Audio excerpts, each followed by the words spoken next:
Hello everyone and welcome back to ABC of accounting. आप सब लोग क्लास 11th में हैं और आपने कॉमर्स स्ट्रीम ऑप्ट की है, तो ऑब्वियस सी बात है कि आप सबका कोई ना कोई एम भी ज़रूर होगा।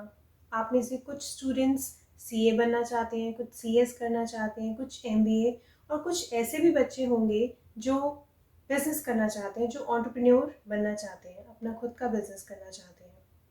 तो आज हम उनकी बात करते हैं जो एंटरप्रेन्योर बनना चाहते हैं और अपना खुद का बिजनेस स्टार्ट करना चाहते हैं। तो अब जो लोग बिजनेस करना चाहते हैं, क्या आपने कभी सोचा है आपने बिजनेस किस चीज़ का करना है और कैसे करना है? क्या क्या चीज़ें आपको चाहिए होंगी अगर आपको अपना एक बिजनेस शुरू करना है? सोचिए इसके बारे में। चलिए एक साथ सोचते हैं कि अगर हमने बिजनेस शुरू करना है तो हमें क्या क्या चीज़ों की ज़रूरत होगी। मैं आपको एक एग्जाम्पल देती हूँ। सपोज आप बहुत अच्छे केक्स बनाते हो। आपने केक बनाया, आपका फ्रेंड घर में आया, उसको भी बहुत पसंद आया। आपके फ्रेंड ने आपको आइडिया दिया कि आप इतने अच्छे केक्स बनाते हो तो क्यों ना आप अपना एक बिजनेस खुद का शुरू करो, स्टार्टअप शुरू करो। आप सोचते हो आइडिया तो अच्छा है, सबको मेरे केक्स पसंद आते हैं तो मैं क्यों ना बनाऊं। जहाँ मैं रोज़ एक केक बनाता हूँ वहाँ मैं क्यों ना 10 केक से स्टार्ट करूँ। अब अगर आपने केक्स बनाने हैं तो साथ साथ आप सोचते हो कि मैं एक और वैरायटी ऐड कर सकता हूँ, मैं एक और प्रोडक्ट को ऐड कर सकता हूँ, से मफिन्स। सो आपके पास एक आइडिया आता है कि why not to start a business of baking cakes and muffins. So सबसे पहली चीज़ क्या आपके पास आई? आइडिया। अब आइडिया तो आ गया, लेकिन आइडिया को एग्जीक्यूट करने के लिए आपको क्या चाहिए? The whole thing is that कि भैया सबसे बड़ा रुपया। You need money to commence business, to execute your idea। आपको पैसा चाहिए। क्यों पैसा चाहिए? अब आपने अपने लिए केक बनाना है तो थोड़ा छोटा मोटा ग्रोसरी से आप अपना ले आओगे सामान। लेकिन अगर आपको बिजनेस करना है, आपको बल्क ऑर्डर्स बनाने हैं, बहुत सारे केक्स बनाने हैं, तो obviously you need more material. आपको सारे इंग्रेडिएंट्स लार्ज क्वांटिटीज में चाहिए होंगे। उनको बाय करने के लिए आपको क्या चाहिए? पैसा चाहिए। एक तो हो गए केक्स के और मफिन्स के इंग्रेडिएंट्स, जो जो भी आप उसके अंदर डालोगे। उसके अलावा बेकिंग करने के लिए आपको कोई इक्विपमेंट भी चाहिए, आपको अवन चाहिए या आपको माइक्रोवेव चाहिए। आपके पास जो है माइक्रोवेव या अवन, वो सिर्फ आपकी रिक्वायरमेंट को फुलफिल कर रहा है, लेकिन जब आपको बल्क ऑर्डर्स बनाने होंगे आपके बिजनेस के लिए तो वो बल्क ऑर्डर्स के अकॉर्डिंगली आपकी डिमांड को फुलफिल नहीं करेगा, तो आपको वो भी खरीदना होगा। अब ये सारी चीज़ें जो आप खरीद रहे हो, चाहे वो रॉ मटेरियल है, चाहे वो इंग्रेडिएंट्स हैं, चाहे वो इक्विपमेंट्स हैं, ये सब क्या चीज़ें हैं? क्या ये आपके एक्सपेंसेस हैं? ये आपके एक्सपेंसेस नहीं है, ये आपकी इन्वेस्टमेंट है। क्योंकि जब तक आप ये पैसा खर्च नहीं करोगे तब तक आप बिजनेस नहीं कर पाओगे।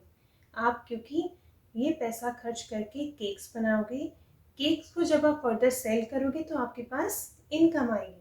इसीलिए हम इनको एक्सपेंसेस ना कह के इन्वेस्टमेंट कहते हैं, and this investment is known as capital of the business. So capital of the business means the money which is invested into the business. The amount of money which is invested into the business is called as capital, and it remains with the business throughout its life. जब तक business की life है, जब तक business चल रहा है, ये कैपिटल, ये मनी बिजनेस के साथ रहती है। नाउ लेट अस से आपने जब अपने केक्स की बिजनेस करने के लिए आपने सारे इंग्रेडिएंट्स खरीदे और आपने अवन भी खरीदा होगा, तो वो जो अवन है वो आपका एसेट बन गया, वो भी आपकी कैपिटल का पार्ट है। और जो आपने बाकी रॉ मटेरियल्स खरीदे, वो सब जो भी आपने इन्वेस्टमेंट किए, जो एक्सपेंसेस आपने इंकर किए हैं, वो सब आपका कैपिटल है। क्योंकि जब तक आप वो एक्सपेंसेस इंकर नहीं करोगे, वो इन्वेस्टमेंट नहीं करोगे, आपको कोई रिटर्न नहीं आएगा। So that is what capital is, that the amount of money invested into the business is called as capital, and it can be in the form of cash or asset. So this is the first basic accounting term, और इसी story को continue करते हुए हम बाकी सारी accounting terms को आज की वीडियो में पढ़ेंगे, and we will start with chapter 2 of class 11th accountancy. So once again I repeat here that what capital is, it is the amount of money which is invested into the business. Capital does not remain the same throughout the life of the business. It can be increased and it can be decreased. Here I would like to add one important point, that the owner of the business and the business are separate legal entities. They are not one and the same thing. So if you have started your own business, then you and your business, they have separate legal entities, identities that cannot be considered as one and the same thing. If you take example of Reliance Industries and Mukesh Ambani, do you think they are similar? No, that is not one and the same thing. Mukesh Ambani has his own identity and Reliance Industries has its own identity. So they both have separate legal entities. We can't call them as one and the same thing. वो दोनों एक जैसी नहीं है. Similarly, जब आप अपना business start करोगे तो आप अपने बिजनेस को कोई नाम भी दोगे, XYZ बेकरी हाउस. तो जब आपका बिजनेस स्टार्ट होगा, उसका जो भी नाम होगा और आप जो कि ओनर हो, आप दोनों की डिफरेंट एंटिटीज होंगी. इसीलिए जो भी कैपिटल आपने बिजनेस में इन्वेस्ट की है, वो कैपिटल अब बिजनेस की ही है. That is no more yours. अब जो एक बार ही आपने कैपिटल बिजनेस में लगा दी, आप उसको अपने पर्सनल यूज के लिए यूज नहीं कर सकते हो.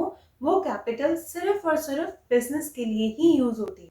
अगर आप उसको अपने पर्सनल यूज के लिए यूज करते हो, that is called as drawings. So this is another accounting term, drawings, when the capital, the amount of capital is used for your own personal expense.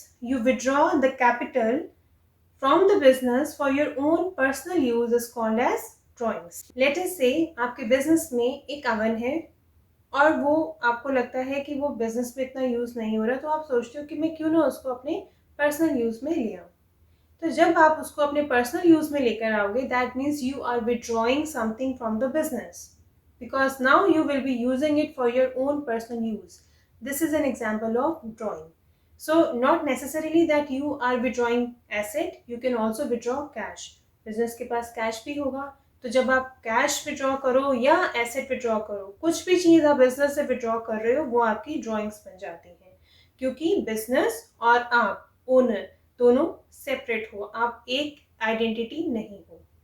जब मैं बात कर रही हूँ ओनर की, ओनर कौन हो? आप हो, क्योंकि आपका बिजनेस है.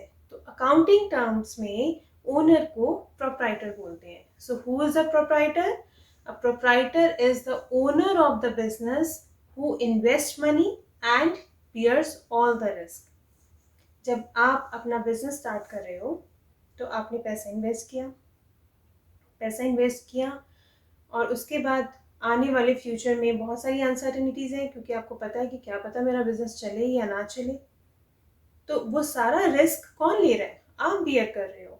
इसीलिए प्रोप्राइटर कौन होता है? The person who starts the business, invest the money and bears all the risk. He is known as the proprietor. So owner is proprietor in accounting terms. अब थोड़ी देर पहले मैंने आपको कैपिटल का कॉन्सेप्ट समझाया और उसके बाद मैंने आपको बताया कि ड्राइंग्स क्या होती है. और मैंने आपको कहा कि कैपिटल बिजनेस के साथ हमेशा रहती है. जब तक बिजनेस है तब तक उसके साथ कैपिटल है. But it does not mean that the amount of capital will remain same. Capital की जो अमाउंट है वो अप डाउन हो सकती है, वो इंक्रीज डिक्रीज भी हो सकती है. इंक्रीज कैसे होगी? जब आप और कैश या और एसेट्स को अपने बिजनेस में इन्वेस्ट करोगे तो ऑब्वियसली आपकी कैपिटल इंक्रीज हो जाएगी. बट जब आप ड्राइंग्स करोगे तो आपकी कैपिटल रिड्यूस हो जाएगी. सो जब मैंने बोला कि आपकी कैपिटल इंक्रीज और डिक्रीज होती रहती है, तो इंक्रीज तो होती है जब आप उसको उसमें और एसेट्स और उसमें और कैश को इन्वॉल्व करते हो, और डिक्रीज कैसे होती है? जब आप उसमें से ड्रॉ करते हो, आप उसमें से ड्राइंग्स करते हो. So till now repeatedly I have used the term assets. What assets are? See, assets are the property of a business.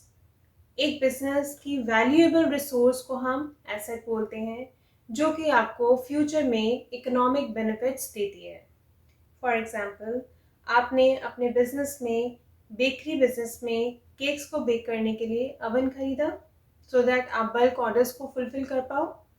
अब वो क्या है? वो आपका एक एसेट है. एसेट कैसे है? क्योंकि आपको वो फ्यूचर में इकोनॉमिक बेनिफिट्स देने में हेल्प करेगा. कैसे?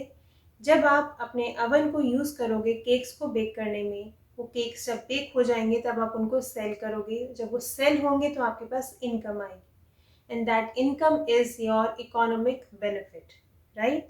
So assets are the property or any valuable resource of a business which generates economic benefit for you. 3 features होते हैं एसेट के. एक तो it is owned by you. When I say you it means business, so it is owned by business. Secondly, जब भी आप उसको acquire करोगे आप उसकी कोई कीमत देते हो, उसकी कोई कॉस्ट होती है. और तीसरी चीज कि वो बहुत वैल्यूएबल होती है. सो ये 3 फीचर्स हैं एसेट्स के. That assets are acquired at a cost. Secondly, they are owned by the business. And thirdly, they have some value which help you to generate economic benefit in the future. अब बाकी companies का example लो. वहाँ पे machineries होती हैं. Machinery से क्या होता है? प्रोडक्शन होती है. किसी भी चीज़ की प्रोडक्शन होगी, वो मार्केट में जाके जब आप सेल करोगे तो आपको क्या मिलेगा? पैसा मिलेगा उसका. तो वो क्या हो रहा है? इकोनॉमिक बेनिफिट डिराइव हो रहा है आपके एसेट से. सो आपकी जो लैंड एंड बिल्डिंग है, क्योंकि लैंड के ऊपर आप प्रोडक्शन करते हो, तो क्या होता है? फार्मर लैंड के ऊपर प्रोडक्शन करता है तो उसको उससे इकोनॉमिक बेनिफिट मिलता है. इसीलिए land is also an asset for the farmer. Farmer land के ऊपर प्रोडक्शन करेगा और वो जब अपना प्रोड्यूस मार्केट में सेल करेगा उसको भी पैसा मिलेगा, उसकी भी अर्निंग होगी. तो वो क्या है? इकोनॉमिक बेनिफिट है. So land is an asset for the farmer. Similarly machines हैं. कंपनीज में मशीन्स यूज़ होंगी, इंडस्ट्रीज में मशीन्स यूज़ होंगी और उन मशीन से प्रोडक्शन होगी. प्रोडक्शंस को वो जब फर्दर सेल करेंगे तो कंपनीज को भी एडवांटेज होगा, उनको इनकम आएगी और वो इनकम अगेन उनका इकोनॉमिक बेनिफिट है. So land and building, plant and machinery etcetera, they are all the assets of a business. वो हमारे भी एसेट्स होते हैं. हम अपनी बात करें as a layman, as an ordinary man, हमारे पास हमारा घर होता है, वो हमें बेनिफिट देता है, तो वो हमारा एसेट है. हमारी कार हमारा एसेट है. So these are the examples of asset. So what assets are? Any property और valuable resource which gives economic benefit to the business in the future. For example, land and building, plant and machinery. Now let us discuss about the types of assets. So we broadly classify or categorize assets into 2 parts. One is tangible and another is intangible. When we say tangible, tangible means anything which you can touch, which you can see. For example, furniture. Can you touch furniture? Yes, you can. Can you see? Yes, you can. So furniture is an example of tangible asset, right? So tangible assets means which you can touch, which you can see, and intangible assets which can only be felt. ऐसा कौन सा asset है जो आप हमेशा feel कर सकते हो? आप बाहर जाते हो, सपोज अपने फ्रेंड सर्कल में जाते हो, हर कोई आपकी प्रेज करता है, बोलता है कि यार ये तो बड़ा अच्छा है, या ये तो बड़ी अच्छी लड़की है, ये बहुत अच्छा लड़का है. वो क्या है? आपकी रेपुटेशन है. जब सब लोग आपको अप्रिशिएट करते हैं, ये तो बहुत ही अच्छी फैमिली का बच्चा है, इसके तो बहुत अच्छे वैल्यूज हैं. So that is the reputation, that is the goodwill. Similarly if you talk about a company, हम कभी किसी कंपनी के बारे में बोलते हैं, ये तो कंपनी की रेपुटेशन बहुत अच्छी है, you must invest in that company. What is that? That is the goodwill. Can you see that goodwill? Can you see that reputation? No, you can not. आप सिर्फ उसको फील कर सकते हो कि हमारी तारीफ हो रही है, हमारी कंपनी की तारीफ हो रही है. दैट मीन्स हर कोई अप्रिशिएट करता है, तो वो गुडविल है. एग्जाम्पल गुडविल है उसका कि जो आप चीज़ को सिर्फ फील कर सकते हो, आप उसको देख नहीं सकते, आप उसको टच नहीं करते, वो भी आपका एसेट बन जाता है. अब वो आपका एसेट कैसे बनता है? आप केक का बिजनेस कर रहे हैं, आपके केक्स को कोई पसंद करेगा तो वो क्या बोलेगा कि मुझे इसी कंपनी के, इसी बेकरी के केक्स खाने हैं. कुछ भी ओकेजन होगा, he will repeatedly come to you to buy cakes from you only. What is that? That is the reputation. And you can only feel that कि ये कस्टमर मेरा बार बार मेरे पास ही आता है केक्स लेने, वो कहीं और नहीं जाता. तो आप इसको फील करते हो, तो ये आपका एसेट बनता है, आपकी रेपुटेशन बनती है. And this is your example of intangible asset. Coming back to the tangible asset, they are further classified into fixed assets and current assets. So fixed assets आपके वो assets होते हैं जो आपको income generate, revenue generate करने में help करते हैं. जैसे मैंने आपको एग्जांपल दिया कि एक फार्मर के पास उसके लैंड है और लैंड के ऊपर वो प्रोडक्शन करेगा किसी भी फूड ग्रेन की. जब वो रेडी हो जाएगा, वो उसको मार्केट में फूड ग्रेन्स को सेल करेगा और उसको उसका रिटर्न मिलेगा, इकोनॉमिक बेनिफिट मिलेगा, तो वो उसका एसेट हो गया. So asset means any property, any valuable resource which help you to generate income. So fixed assets कौन से होते हैं? जो आपको over the period of time economic benefits देते रहते हैं. And they are use for the purpose of production. आप उनको प्रोडक्शन के लिए यूज करते हो, लैंड को आप प्रोडक्शन के लिए यूज कर रहे हो, प्लांट एंड मशीनरी को यूज कर रहे हो, बिल्डिंग को यूज कर रहे हो प्रोडक्शन के लिए। So these are the examples of fixed assets which are used for the production of goods. Now here I am using the word plant. It does not mean plant जो आप अपने gardens में grow करते हो. Here plant means factories. Then comes current assets. Current assets वो assets होते हैं जिनको आप within a year cash में convert कर सकते हो, right? Cash आपका all time available होता है, तो cash आपका एक current asset है। आपके पास आपके बैंक में जो अमाउंट पड़ा है वो भी आपका करंट एसेट है, क्योंकि आप उसको कभी भी विड्रॉ कर सकते हो। अब आप केक्स का बिजनेस कर रहे हो, आपके पास केक्स ऑलरेडी अवेलेबल हैं। जब तक वो सोल्ड आउट नहीं हो जाते आपके पास पैसा आएगा? नहीं आएगा। जब तक आपका स्टॉक पूरा सेल ऑफ नहीं हो जाएगा आपके पास पैसा नहीं आएगा। तो वो स्टॉक को जब आप बेचते हो तो आपके पास पैसा आता है। तो stock is also an example of your current asset. So एक साल के अंदर अंदर जो भी एसेट्स आपके कैश में कन्वर्ट हो सकते हैं उनको हम करंट एसेट्स कहते हैं। Now next term is liabilities. इसको भी हम एक एग्जाम्पल से समझते हैं।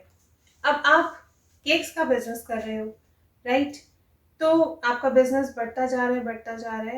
एट सम पॉइंट आपको लगता है कि मैं अगर 50 केक्स की प्रोडक्शन कर रहा हूँ तो वो कम है, क्योंकि डिमांड बढ़ रही है, लोगों को मेरी बेकरी के केक्स पसंद आ रहे हैं, तो मुझे अपनी प्रोडक्शन और बढ़ानी चाहिए। बट प्रोडक्शन बढ़ानी चाहिए तो उसके लिए कैपिटल भी चाहिए। तो आप क्या करते हो? आप बैंक के पास जाओगे और बैंक को बोलोगे कि मुझे थोड़ा सा लोन चाहिए। अब बैंक के पास जाते हो और बैंक आपको लोन ग्रांट कर देता है, लेकिन टर्म्स एंड कंडीशंस पे। वो टर्म्स एंड कंडीशंस क्या है कि आपको वो लोन रीपे करना है, उसके लिए आपको उनको इंटरेस्ट भी देना है, और एक सर्टेन ड्यूरेशन के बाद से 6 मंथ्स के बाद जो भी अमाउंट आपने लिया है बैंक से, आपको बैंक को वो रीपे करना है अलॉन्ग विद इंटरेस्ट। अब ये क्या चीज़ हुई? बैंक ने आपको क्या दिया? बैंक ने आपको क्रेडिट दिया, राइट? जब बैंक ने आपको क्रेडिट दिया तो बैंक क्या बन गया? क्रेडिटर। सो जो आपको क्रेडिट देता है, जो आपको उधार देता है, उसको हम क्या बोलते हैं? क्रेडिटर। आपने बैंक से क्या लिया? क्रेडिट। और क्या कह सकते हैं हम कि आप एक फाइनेंशियल ऑब्लिगेशन में आ गए। आपने बैंक से फाइनेंशियल ऑब्लिगेशन ले ली। ऑब्लिगेशन मीन्स कि आपने उसको रीपे करना है। आपने जब बैंक से फंड्स लिए तो आपने टर्म्स एंड कंडीशंस भी लिए कि आपने उसको वापस करना है। So that is financial obligation. So liability means any financial obligation. So liability means any financial obligation of the business. जो भी आपने बैंक से बोरोइंग की, जो बोरोड फंड है, वो आपका फाइनेंशियल ऑब्लिगेशन है, और उसको हम बिजनेस में लायबिलिटी बोलते हैं। So what liability is? It is a financial obligation of the firm और the amount which the business owes to outsiders. आपने किसी से भी, किसी आउटसाइडर से आपने कुछ भी पैसा लिया है, वो आपकी फाइनेंशियल ऑब्लिगेशन है, वो आपकी लायबिलिटी है, क्योंकि वो आपको रीपे करनी है after a certain period of time. So जो भी उधार आपने लिया, बेसिकली लायबिलिटी क्या है? अगर हम उसको जनरल टर्म में बोलें, अपनी साधारण भाषा में बोले, तो वो सिर्फ उधार है जो आपने किसी से लिया। वो बैंक भी हो सकता है, वो कोई आउटसाइड पार्टी भी हो सकती है। अब जब हम लायबिलिटी की बात कर रहे हैं तो लायबिलिटी भी 4 टाइप्स की होती है। So now let us discuss about the 4 categories of liability. So there are 4 types of liability: external liability, internal liability, long term और non current liability and current liability. Let us start with external liability. External liability means any liability which you have to pay to the obligation को पूरा करना है, वो आपकी external liability बन जाती है। इंटरनल लायबिलिटी होती है which is with in the firm. आपने विद इन द फर्म किसी को पेमेंट करनी है या आपके ऊपर कोई फाइनेंशियल ऑब्लिगेशन है, that becomes your internal liability. For example, आपने अपने एम्प्लॉय को पेमेंट करनी है सैलरीज की, और आपने लास्ट 6 मंथ से अपने एम्प्लॉय को पेमेंट नहीं किया, उसको उसकी सैलरी नहीं दी है, तो वो क्या है? वो आपकी फाइनेंशियल ऑब्लिगेशन है, क्योंकि आपकी एम्प्लॉय की सैलरी ड्यू है, आपने पे नहीं किए हैं अभी तक, तो वो क्या बनती है? आपकी लायबिलिटी बनती है, आपकी फाइनेंशियल ऑब्लिगेशन बनती है, but with in the business, that is internal. So the next is long term or non current liability. You know what is long term liability? आप ऐसा लोन लेते हो, फॉर एग्जाम्पल आपने कार परचेज की, अब आपने कार परचेज की तो ऑब्वियसली वो बिग अमाउंट की आई, से 10 lakhs की आई या 15 lakhs की आई। सो डू यू थिंक आप 10 lakhs या 15 lakhs आप एक ही दिन में रीपे कर सकते हो या आप एक साल में रीपे कर सकते हो? नहीं। तो वो जो पूरा लोन आपने लिया है वो आप over the period of time आप उसको रीपे करोगे, से 5 years, 7 years, 10 years, depending upon your financial condition, right? So that becomes your long term और नॉन करंट लाइबिलिटी, जिसको आप over the period of time repay करते हो। आपको एक साल के अंदर अंदर उसको पे नहीं करना होता। There is current liability. Current term means within a year, be it current asset or current liability. Whenever the word current comes, it means that it has to be paid within a year. For example, creditors. आपके कुछ ऐसे creditors हो सकते हैं जिनको आपने पैसा देना है, लेकिन एक साल के अंदर अंदर वो आपके करंट लाइबिलिटी बनती है। यहाँ मैंने टर्म यूज़ की क्रेडिटर्स की, और इससे पहले भी मैंने टर्म यूज़ की थी क्रेडिटर्स की। तो क्रेडिटर्स कौन होते हैं? क्रेडिटर्स वो लोग होते हैं जिनसे आप पैसे लेते हो, जिनसे आप उधारी लेते हो, वो आपके क्रेडिटर्स होते हैं। और डेटर्स कौन होते हैं? जिनसे आपने पैसे लेने होते हैं। Let us take an example again. Now let us suppose bank and your business, which is bakery house, right? You need credit, so you go to the bank to borrow some loan. Bank provides you with a loan, or you can say credit. क्या दिया bank ने आपको? Loan दिया, जिसको आप credit भी कहते हो। अब जब बैंक ने आपको क्रेडिट दिया तो बैंक क्या बन गया? Creditor. So who is a creditor? The person who gives you the credit is called as creditor. और आप क्या हो गए? बेकरी हाउस क्या है? बेकरी हाउस बन गया आपका डेटर। सो डेटर कौन है? आप बैंक के डेटर हो, और क्रेडिटर आपका क्रेडिटर बैंक है, और बैंक के लिए आप उसके डेटर हो। बैंक ने आपसे पैसा लेना है और आपने बैंक को पैसा देना है। जब हमने पैसा देना होता है, जिसको देना होता है वो क्रेडिटर होता है, और जिससे पैसा लेना होता है वो डेटर होता है। तो बैंक ने जब आपको लोन दिया तो ऑब्वियसली लोन वो आपसे वापस भी लेगा, तो इसीलिए आप बैंक के लिए डेटर बन जाते हो, क्योंकि बैंक ने आपसे पैसा लेना है, और आपके लिए बैंक क्रेडिटर बन जाता है क्योंकि आपको पैसा देना है। So here we have discussed two more basic terms of accounting, which is creditor and debtor. अब यहाँ मैं आपको एक बहुत इंटरेस्टिंग चीज बताती हूँ कि जो भी कैपिटल प्रोप्राइटर इन्वेस्ट करता है बिजनेस में, वो बिजनेस के लिए लायबिलिटी बन जाती है। क्योंकि मैंने आपको बोला कि जो प्रोप्राइटर है और जो बिजनेस है, उन दोनों की डिफरेंट आइडेंटिटीज हैं, वो दोनों एक चीज़ नहीं है। आपका अपना बेकरी हाउस और आप खुद दोनों अलग अलग आइडेंटिटीज हो। आपने कैपिटल इन्वेस्ट किया बिजनेस में, आपने पैसा लगाया, यू एज एन इंडिविजुअल आपने इन्वेस्टमेंट की है अपने बेकरी हाउस में। सो जो बेकरी हाउस एक अलग आइडेंटिटी है, उसके लिए वो लायबिलिटी बन जाती है। क्या लायबिलिटी बन जाती है? जो कैपिटल आपने एज एन इंडिविजुअल अपने बिजनेस में। बेकरी हाउस जो आपका बिजनेस है, और ओनर प्रोप्राइटर जो आप हो, राइट? आपने इसमें कैपिटल इन्वेस्ट किया है, राइट? अब ये जो कैपिटल है, ये इस बिजनेस के लिए क्या बन जाती है? लायबिलिटी। क्यों लायबिलिटी बनती है? क्योंकि जब भी ये बेकरी हाउस बंद होगा, ये सारा का सारा पैसा, ये कैपिटल बेकरी हाउस को, ओनर को वापस करना होगा, राइट? सो क्योंकि बेकरी हाउस और ओनर दो अलग अलग आइडेंटिटीज हैं, इसीलिए जो भी ओनर कैपिटल इन्वेस्ट करेगा बिजनेस में, वो उसकी लायबिलिटी बन जाएगी। सो आज हमने आपके ही बिजनेस की स्टोरी के थ्रू अकाउंटिंग टर्म्स समझने की कोशिश की है, और इसी स्टोरी को कंटिन्यू करते हुए हम नेक्स्ट वीडियो में और अकाउंटिंग टर्म्स को डिस्कस करेंगे। सो आज की वीडियो के लिए इतना ही। Thank you so much.